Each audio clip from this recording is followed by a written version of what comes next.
welcome to Economic Times Global Business Summit Disrupt Tech series, showcasing the trailblazers enterprises of India who have transformed the socio-economic landscape. And in today's episode, we bring to you the disruptor and the leader in the two-wheeler electric segment, Hero Electric Vehicles.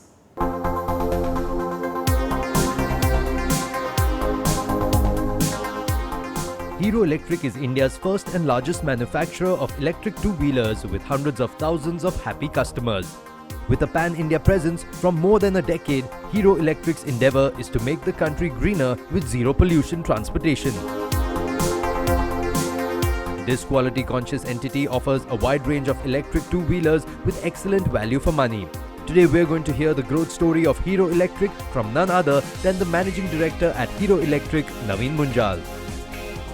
And we have Mr. Naveen Munjal with us. Thank you so much, sir, for joining us on this conversation. I would like to understand from you, sir, how your journey has been from 2001 to 2021, the challenges that you faced, and where you are today. You have actually disrupted this sector. Thank you, Anuya. Thank you for having me on this show. It's an absolute pleasure being here today.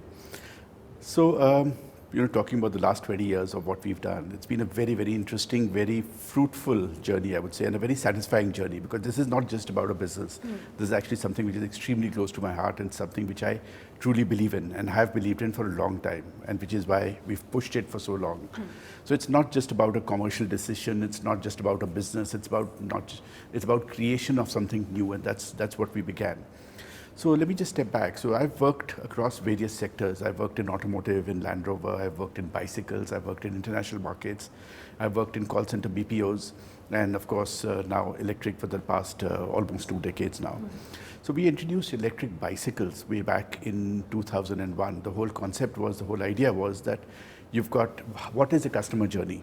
He's going from a bicycle to a scooter or a motorcycle. The moped category was kind of finishing in between. So what is his journey?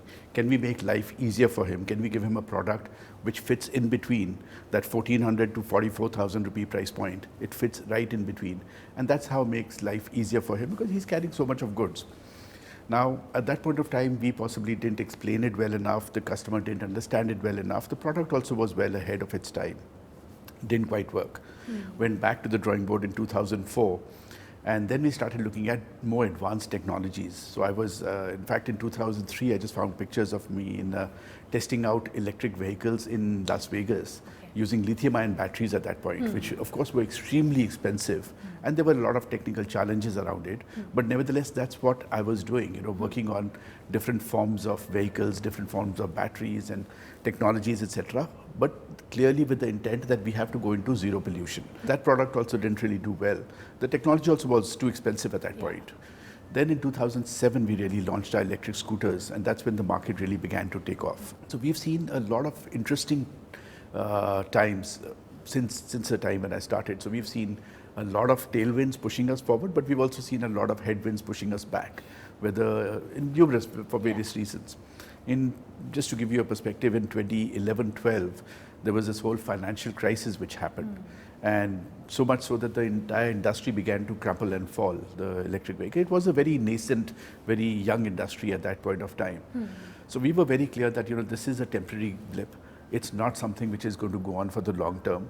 We have to continue pushing this forward. So what we did at that point is, and we've always been great believers, that the industry has to grow. The company will grow, but the industry has to grow. The whole pie has to increase.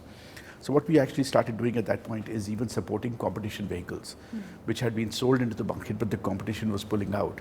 So we said, we can't leave those customers high and dry. They may not be our customers.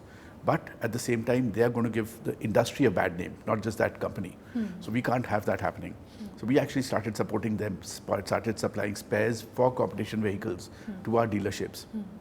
Intent was to keep the industry alive, but at the same time, there has to be a bigger agenda than that.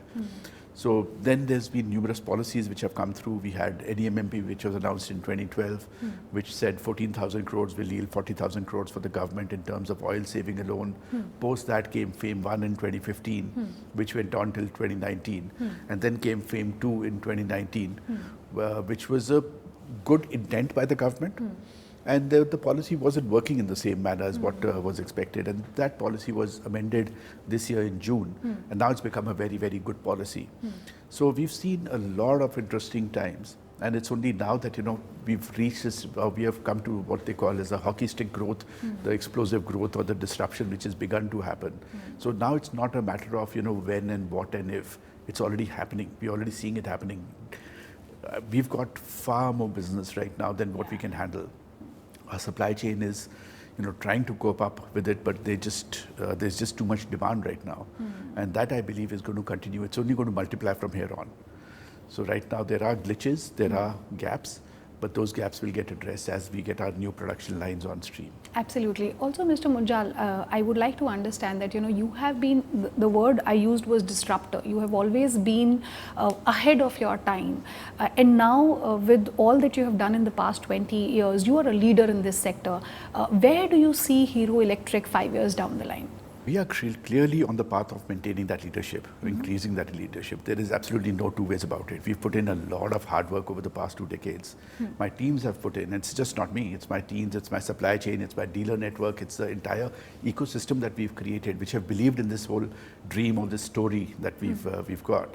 So we are expanding capacities now already. While we are doing that, we are expanding capacities and our supply chains and our dealer networks and B2B and everything. What we are also doing is expanding the ecosystem. Okay. So how we are doing that is, one, of course, we've got the dealers and the sub-dealers there.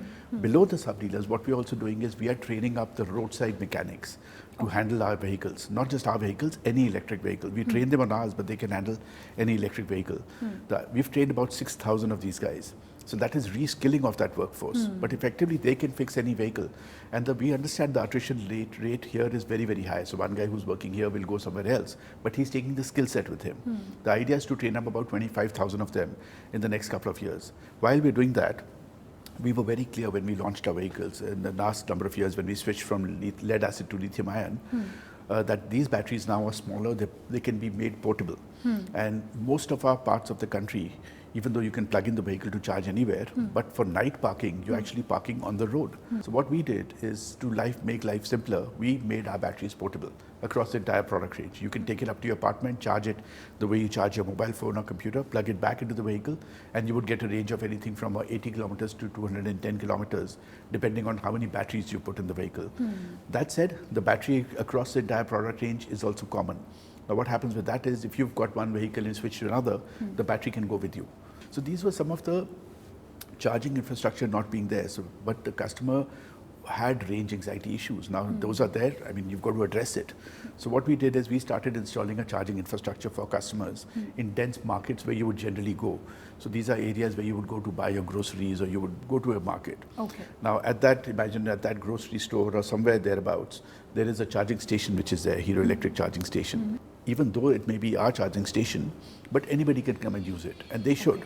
What will happen with that is as more and more people want to install charging stations in their shops, again that ecosystem gets created. So here, these are some of the things that we continue to do, which are to create the industry. Of course, we will be beneficiaries of it, huge beneficiaries of it, but creation of that industry is also extremely important, and that's what we are doing. I also want to understand, somewhere you recently said that 2027 is going to be a very good time for the electric market. So how do you see that? So 2027 means, 5-6 years down the line, do you see a complete shift in this sector? When you look at electric mobility, first and foremost, you've got to divide it up into different categories, different forms of vehicles, 2-wheelers, 3-wheelers, cars, public transport, commercial vehicles. All of them require different infrastructure. All of them will take off at a different stage. It's not that everything is going to take off at the same time. There will be different timelines for different forms of vehicles. The bottom of that pyramid will be formed by the 2-wheelers. Because that is something that can take off much faster than any other category. Plus, India is an 80% 2-wheeler market.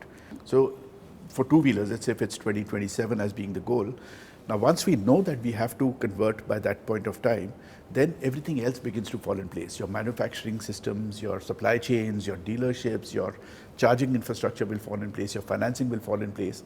So your goal should not be too far out. It should not be that far that people take it in a very light manner, but it should not be too aggressive as well, because that ecosystem may not get created by then. I believe that 5 to 6 years is a very, very good time frame for that whole reskilling of the workforce to happen, the manufacturing systems to get upgraded. I see companies would have recovered a large part of the, or maybe, you know, the investments that they had made moving from BS4 to BS6. And that is also an example, you know, if we didn't have a target of conversion to BS6, how many companies would have invested? So here, it is imperative to put goals in place. There are numerous countries around the world which have already put goals in place. They've also put net zero goals in place, that, you know, I want to be completely zero. Now, once you set a goal, once you dig that stake in the ground, even if you don't hit it 100%, even if you hit 80%, it is good enough. It is good enough. I'm taking a short break right now. After the break, I want to understand from you, the government says that by 2030, 30% of the vehicles will be electric. What is Hero Electric's contribution into that? All this right after a short break.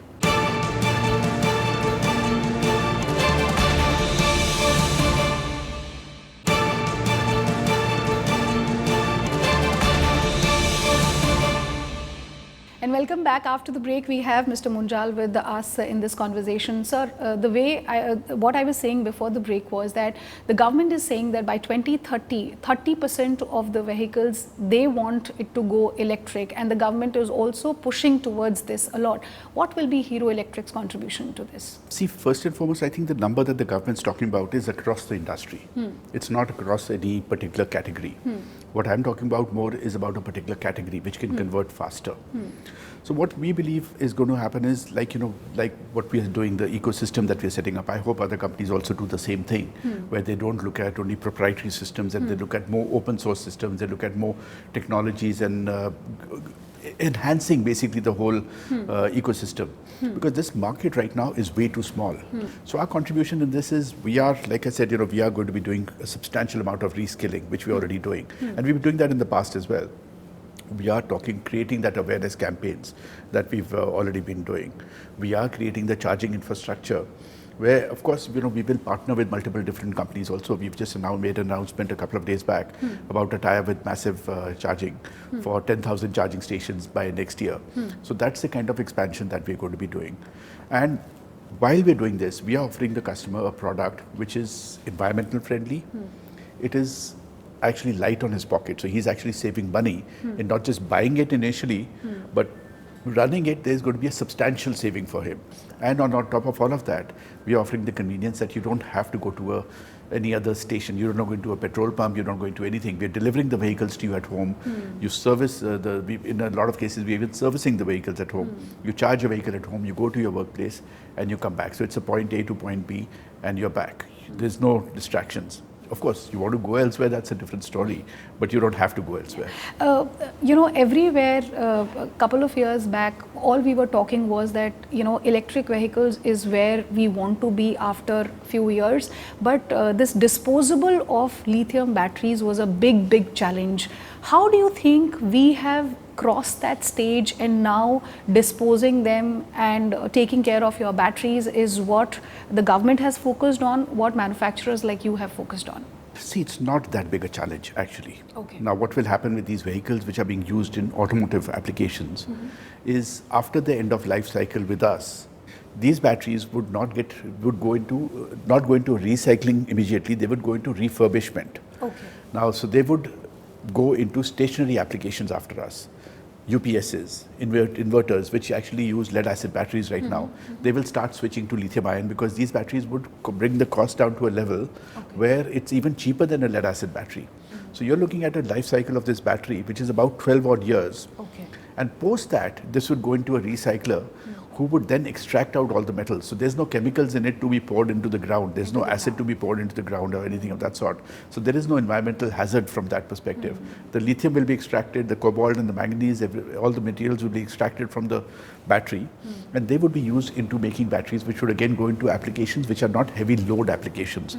So it's not an environmental hazard at any point of time from that perspective. What you have actually touched upon right now is something not many people were aware of, you know, and this is precisely one of the reasons I think a lot of youngsters are looking towards e-vehicles. I would also touch upon, you know, in the past 1.5 years, when there was pandemic and everybody was struggling, Hero Electric is one company whose sales had done a fabulous job. What is it that you had done right and others had done wrong?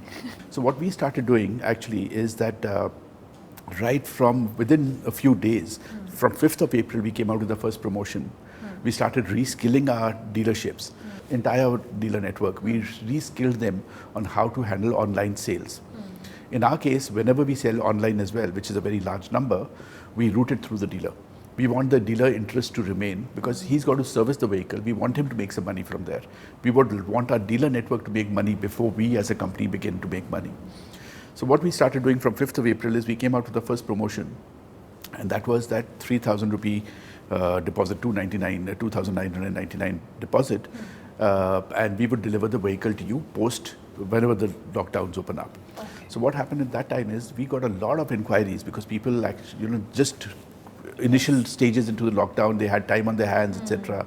The systems hadn't got established. So a lot of people inquired, but very few people actually booked those vehicles. So we started doing these Zoom calls with our, not just dealers, but with potential customers, hundreds and hundreds of them, with our senior team sitting here to understand firsthand what is it that you're looking for, what is it that you want, why have you inquired but not bought the vehicle, what is holding you back. So one of the factors that came out was that we have heard about electric, but we've not tried it out. So if you haven't tried out, how can we buy such an expensive product? So the next promotion we came out was a 3-day return policy. We'll deliver the vehicle to you at home. You try it out for 3 days. Should you not like it, you return it back to us without any depreciation or anything at all, and we will take it back, no questions asked. That worked brilliantly for us, so much so that we went about 15x in terms of online sales from the previous year. Now the dealers were trained completely to handle online sales. The dealers got a lot of confidence that the company is not going down that, if I'm going online, I'm going to cut out my dealer network. The company is going online, but yet they are taking us along. So that has worked very, very well for us. And later I was told by numerous such people that, sir, this was a great thing that happened. Because this enabled everybody to come together in a much strong manner. When the markets began to take off, we were already running. So I think it's a great deal of it is to do with just positivity. And do we see Hero Electric going into the international market very soon? So we have, international markets are very, very important for us. So we've got the consumer business, we've got the B2B business and internationals. We already have an international desk which has been there with us for a number of years, and we have been seeding the market in a number of markets. We're already present in South America, for example. We're already present in a number of Asian countries in not a very large manner, but this is basically seeding of the market. I believe that once those markets trigger, once those markets take off, we will already be in that market with the right partnerships, with the right ecosystem, with the right infrastructure created to be able to take advantage of that. So international markets is something we will certainly be there. Mr. Manjal, how has the customer sentiment has changed in the past couple of years? So there is a substantial change in the customer base. So what began earlier, so there's multiple ways this began. So it began by earlier the people who were more the technical, the early adopters, as we call them. So they would look at it from a technology standpoint. There were also people who looked at it from a perspective that it makes life easier for them at that point of time, because pricing was very, very good at that point of time also. Now what's happening is that people have understood the benefits of electric. So we have a very large repeat sale. The other factor which everybody is saying is that, one, I'm enjoying the ride. It's of course, it's a very pleasurable ride because there's no vibration, no noise. It's a great ride. But on top of all of that is I'm doing my bit for the environment. So that is an element which has got added on in the last number of years, where people are feeling proud of this. We have this distribution of the green helmet from our Code Green campaign, which we do, which is talking about the environmental campaigns, etc. Earlier, they used to not wear those green helmets because you stood out.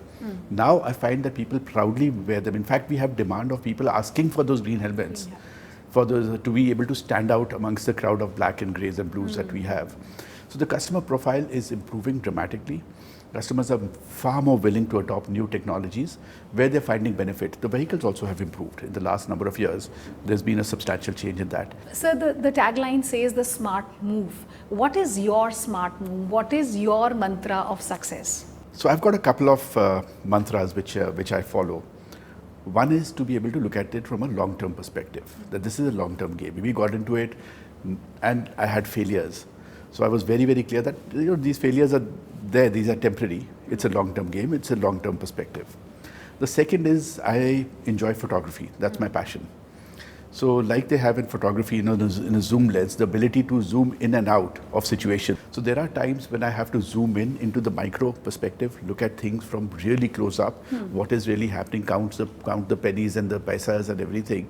And there are times when I have to zoom back out, look at it from 40,000 feet up, that in the bigger scheme of things, how big is this event? The other factor is that, don't be afraid of making mistakes. Whenever you're taking a decision, and especially in a case like this where there is no precedence, you could be right or you could be wrong.